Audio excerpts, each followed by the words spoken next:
Let's fucking go. This is the Outlaw Apostle Podcast. I'm your host, Troy Neff. I'm the fucking guy. And it is July 4th. It's Independence Day. Happy 4th of July to everyone. And happy 4th of July to you, Chase. How are you? I'm doing good, man. Doing really well. How are you? I'm excited about the day.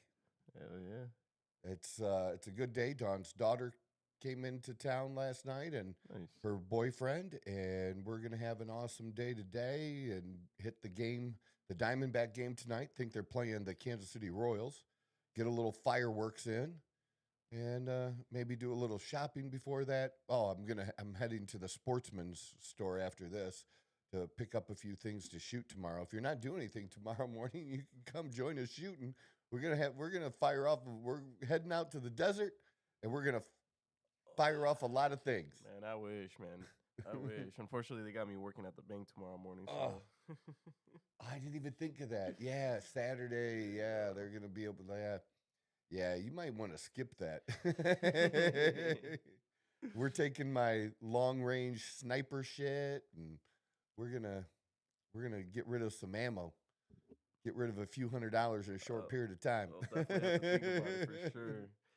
I never mind getting I got a few sick hours anyways.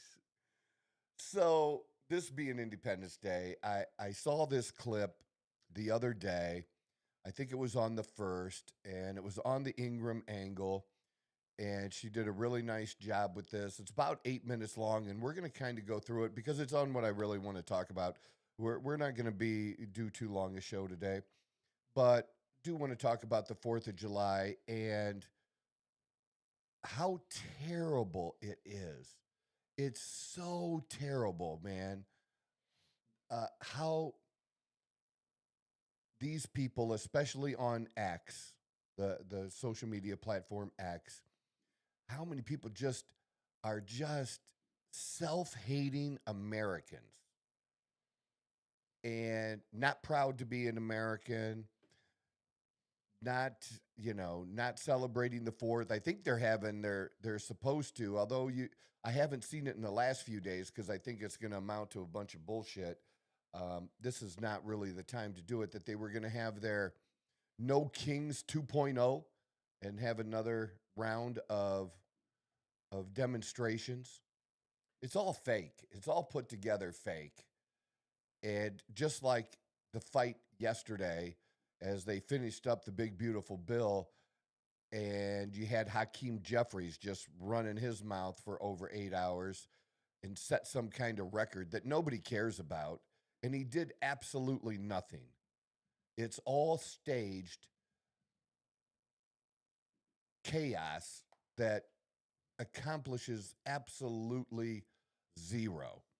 And now the message from them is 100,000, a couple 100,000, tens of thousands.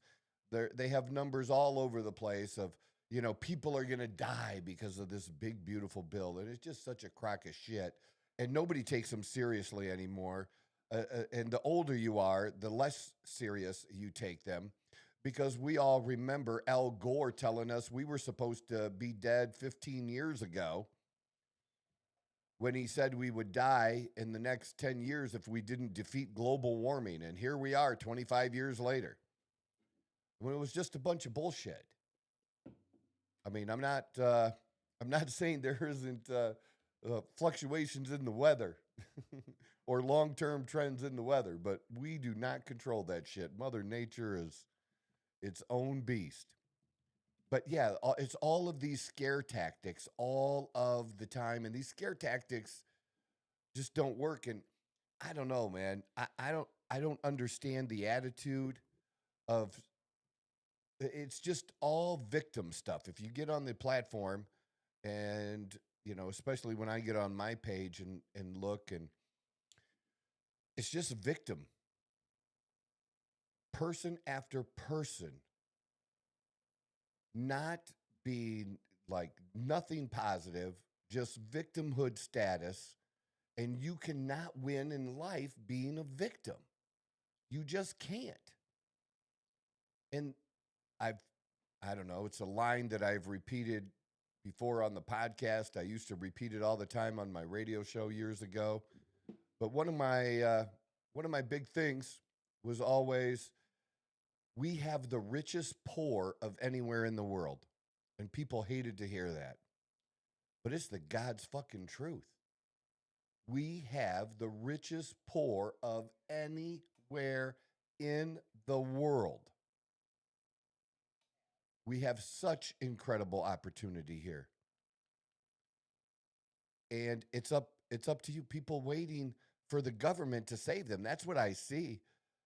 People want handouts, they want the government to take care of them. The government, and it's not the government. You have to understand it's your fellow American that is the one that is providing you the safety net, because the government does not make money. The government takes money from taxpayers. That's what they do. They take money. They don't create money. Money is created by individuals, and individuals who own businesses. That's the real deal. You don't have to be a victim. Look, I don't have a college education. I have some common sense, and I'm just dumb enough to just keep going, to find something, to keep grinding. It's not going to make me a billionaire, but it did put me at the bottom of the 1% for a second time now. And I absolutely 100% believe almost anyone can do what I've done and live a good life. And if you don't think money matters at all, I don't even know how to address that shit. Money does matter. It does matter. But, do you have to have money to be happy? Well, how happy are you if you can't pay your bills? And you might want just a little bit more than that. But the opportunity is there. Whatever some dumb shit thinks about you, or thinks about the color of your skin, or what some dumbass thinks about who you fucking sleep with, that's some dumbass that doesn't matter and is not going to make a single difference unless you let it for you having success. The opportunities are huge, and there's no country that offers a greater opportunity. And if you don't think so, then why would you want to stay here? I don't want to tell good people to leave. I want people to appreciate what we have here. And what we have is a bunch of spoiled people with American privilege. It's American privilege. We have that privilege. So when people are protesting and posting about, how this is some tyrannical government and country, and we have an authoritarian and a fascist, they're throwing around words and shit that don't even make sense in the situation that we're in, because that's not what fascism is. You don't have a fascist dictator that's going to allow you to protest in the streets like you're allowed to protest here. And especially if you're smart enough to protest without violence. If you're smart enough to protest without violence, nothing can stop you from doing that. The only time that people get upset is when you're burning innocent people's cars and buildings and stopping other people who need to feed their fucking kids from going to work. That's when people get upset with, protesters and shit. But if you do it peacefully and aren't burning somebody's building or looting a store, have at it. Nobody is going to stop you. And that does not happen in other countries, and certainly countries that are real authoritarian. In Ukraine, one of the things that Zelensky did is took over the media. He took over the media. He combined it like there's one central government media. That's what authoritarians do. The media in Iran, Who do you think controls that? The state of Iran. That's who controls that. That we don't have that here. We have major mainstream media outlets that people are stopping, aren't listening to like they did years ago, but we have them who just constantly attack the government, our leaders. And look, I'm all for them, doing real investigative reporting and but they don't do that anymore. But that's not my point. My point is the best that the president can do, and what he does do, is he pushes back. And he pushes back by getting on, their cameras sometimes by doing, a little bit of a press conference or just stopping as he's getting on a plane and answering the press's question. He'll push back like that, or he'll get on his Truth Social account, right? And then they all report whatever he said on his Truth Social account. So he'll do that and talk directly to us instead of through the press. But he can push back against them. He's pushed back against them in court. But what he hasn't done is use the government or the military to just come in and just shut them down. They still exist. They still criticize. That's not allowed in authoritarian governments. Do you think if this dude was really a king, that he would have went through all the shit that they just went through in the last week to get this bill passed? Kings just decree things. People who are dictators just say this is how it's going to be, and that's it. It happens. There's not a vote by other people in their government. That doesn't happen. But it happens here. And you just have some people that are just mad that they lost. Because here's the truth. Here's what I found out. I didn't even know this. And I looked it up. I saw it, and then I checked it out a little bit more. It was a clip from CNN. And I did a little post on X about this, that President Trump has the highest approval rating of any Republican president going all the way back to and including Ronald Reagan. I think that's just crazy. I wouldn't have thought that. I wouldn't have thought he was more popular with Republicans than Reagan. I can see him being more popular than Bush, now, or, even both Bushes, but Reagan? Nope, I didn't think that. And I mean, it's high. Amongst Republicans, it was like 62 or 65%, something like that. Yeah, there you go. According to CNN. Yes, even CNN. Donald Trump has the highest approval rating among Republicans in the first 5 months, because that's what we have to measure here, right? More than anyone. So this idea that Republicans are abandoning Trump or they regret their vote, it's not true.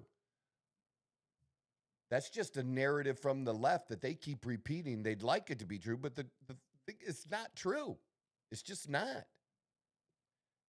And that didn't come from Fox, all right? It came from CNN. So I am so grateful to be an American. I'm so grateful that this is such a great country and that we have such opportunity, and that you can move freely in this country. You can decide. You don't have to get permission. That if you want to move to a different location and search for a better opportunity in another state, you can do that. There's no wall that's keeping you in here. Remember we talked the other day about Germany and Berlin and the Berlin Wall and people being trapped inside countries, hard to get out. Remember when Russia was the Soviet Union? It was like that. That they hated, like one of the big risks for them, remember, was when they would like go to the Olympics or some big games and participate in that some of their athletes would defect. Didn't want to go back to the Soviet Union. That doesn't happen here. If you're really unhappy here and you want to go move to another country, you are free to fucking go. Live your life. Be happy, man. And I'm not going to be mad at somebody if that's what they want to do. But just this constant shitting on our country, I don't get it. I don't get it. But so I haven't started the video yet. Let's start the Ingram Angle video and get a little bit of this take.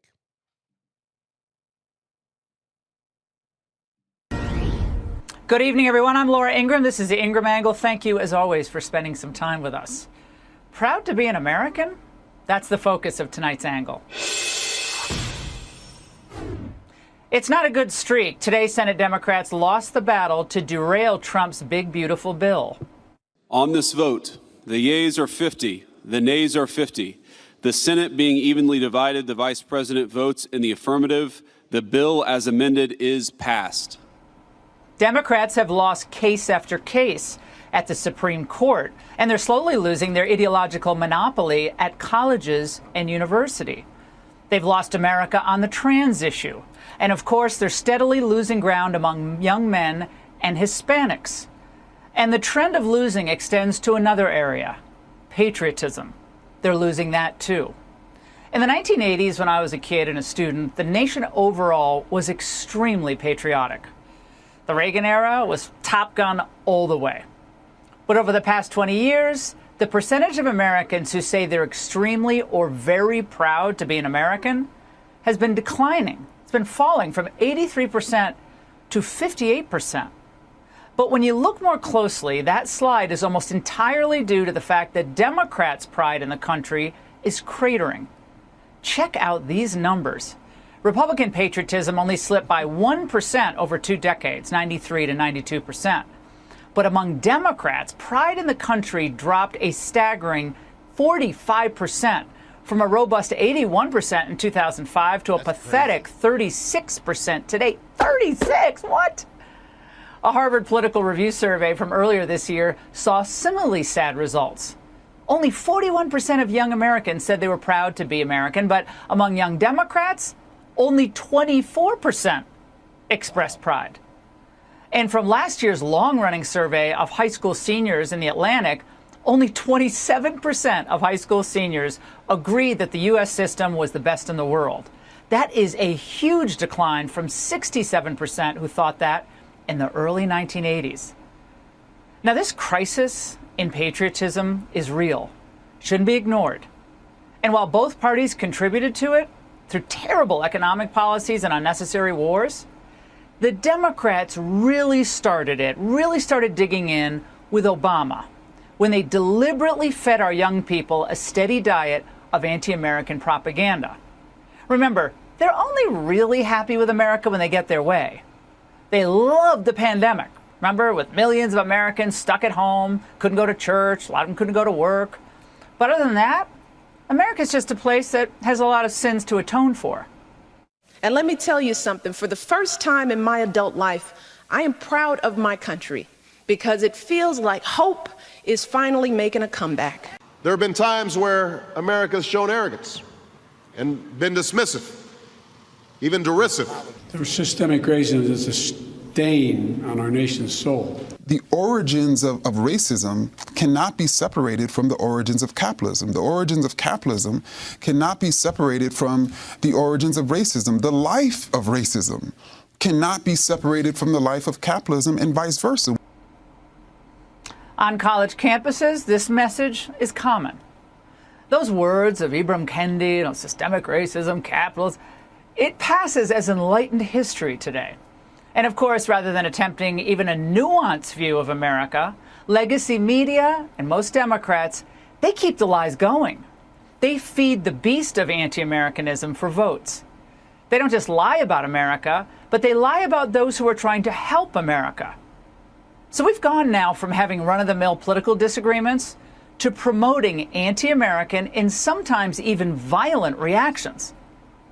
If deranged people, disturbed people, especially young progressives, really, in their heart of hearts, believe that Trump and MAGA will never allow another election to be held, that Trump will deport American citizens he disagrees with, that America is a racist country, then look, this slide in patriotism is as predictable as what we've seen in our streets. More foreign flags waving and more American flags burning. Down with U.S. imperialism!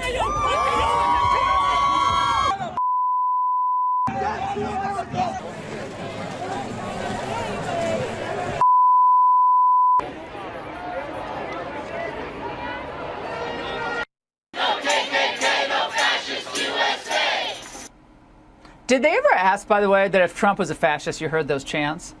How is it, if it's a fascist country, that other parties and other party members feel free to vote, against his signature legislation? People in his own party can vote against his signature legislation. If he's truly that dangerous as a president, then why were the No King's Day protests even allowed to take place? This is so ludicrous. But the anti-American themes are repeated everywhere. Now, this is one of the dumbest headlines ever from the New York Times. Trump's America is beginning to look more like China.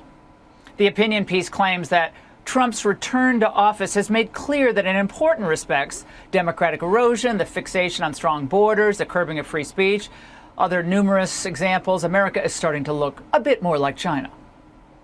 Honestly, it's not really worth responding to, but now having a real border qualifies in these pea brains of being a dictatorship and deporting non-citizen terror sympathizers as communists.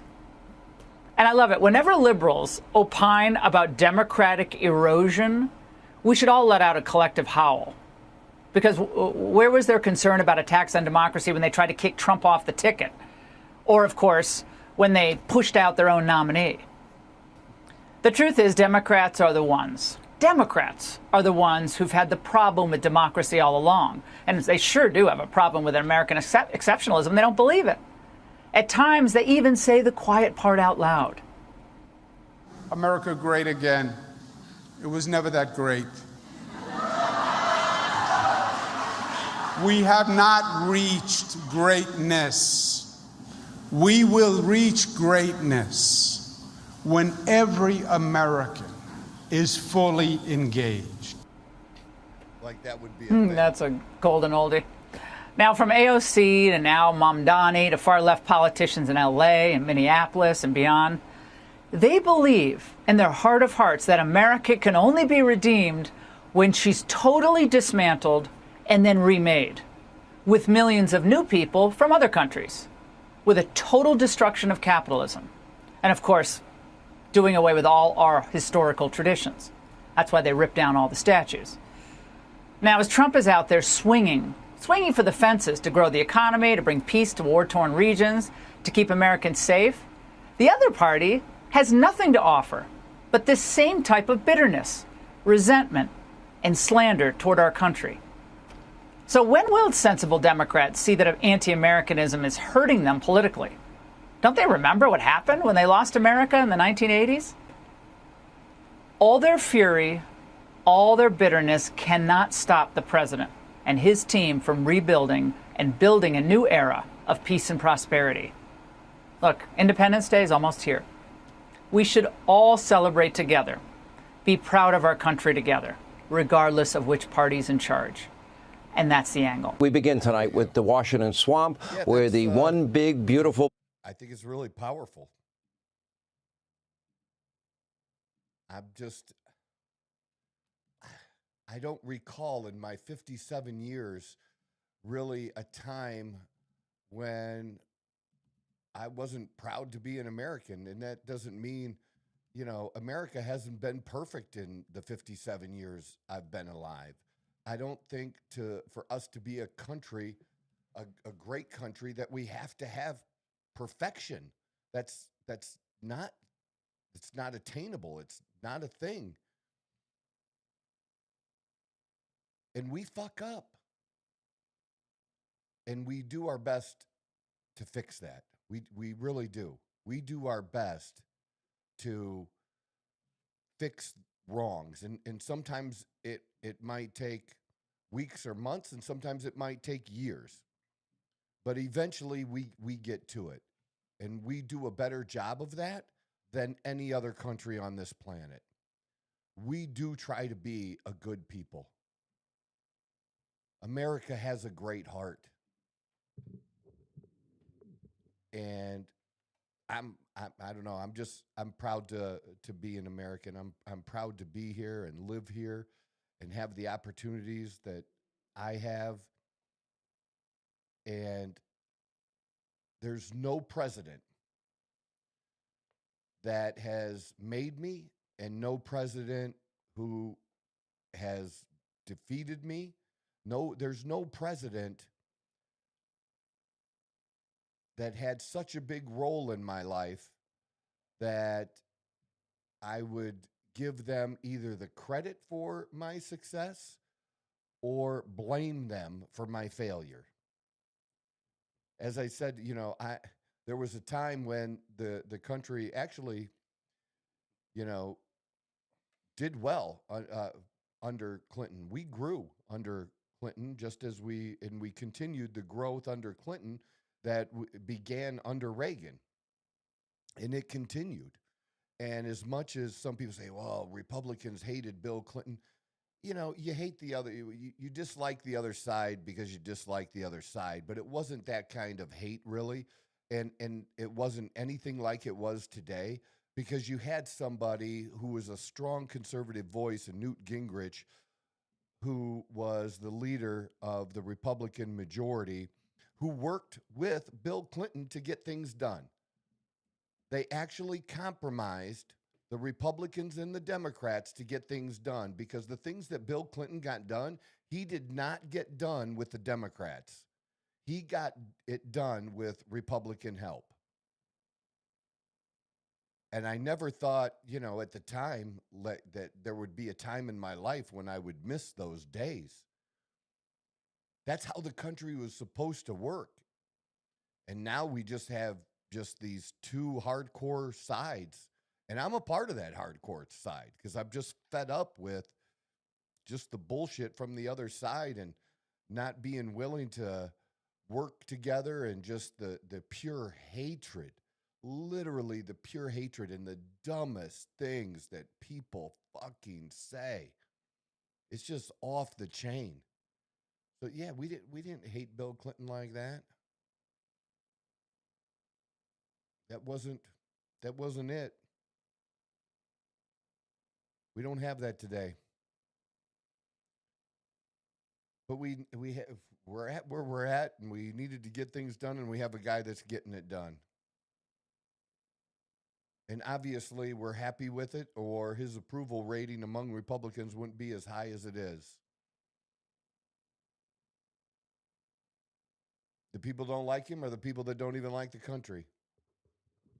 So I did look that up, and I'm not sure maybe if I'm just not getting the right information, but Trump actually doesn't have the most approval within Republicans. He actually has the lowest at 41%, where Bush would be at 49, Nixon at 49, and Ford at 47. And you're pulling that from where? Because it's going by the first 5 months. Because that was a clip, like literally a clip on CNN. Yeah, I'm going off of ChatGPT. Again, this could be wrong.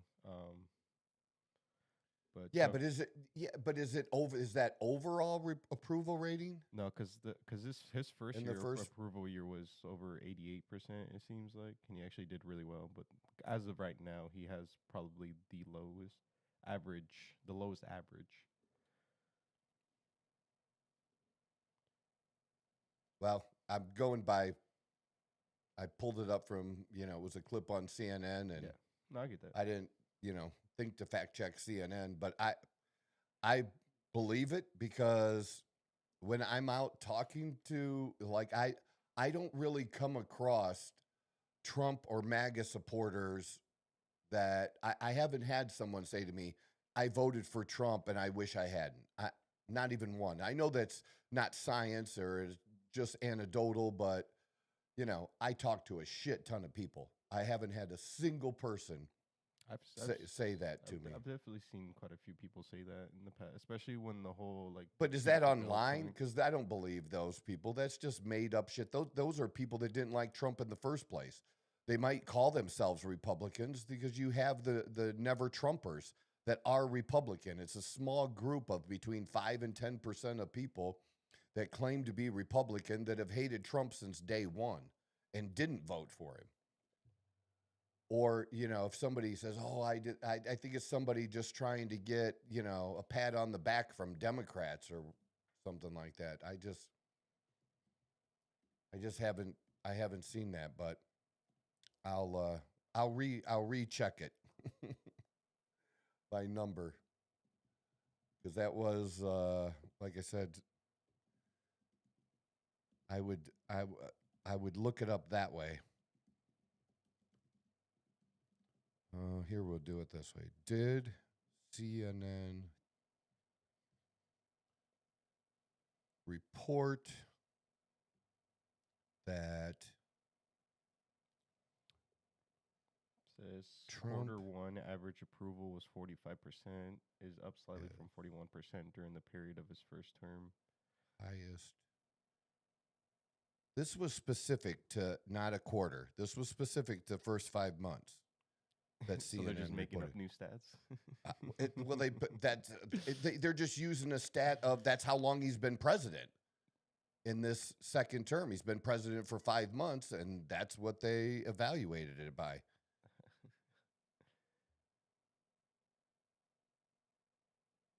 It does say Trump is the only president since World War II with the sub 50% approval in quarter one of election term.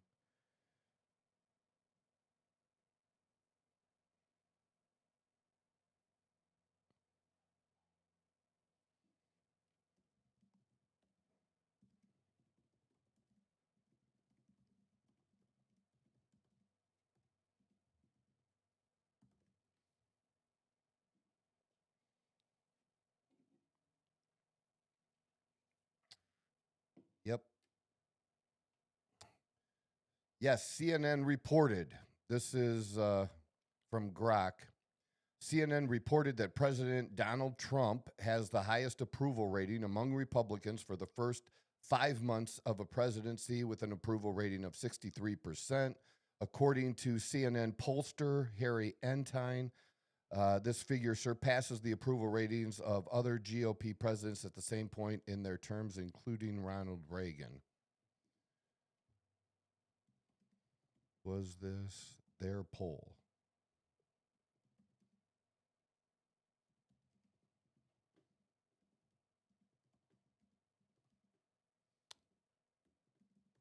It was reported by CNN, and it was CNN's poll. Yeah, because everything else seems to disagree with that. Okay, do we want to just turn off? Delete it. Delete the show. That's not what I wanted to do today. I'm doing a positive America thing, and you throw this in there at me. Delete it.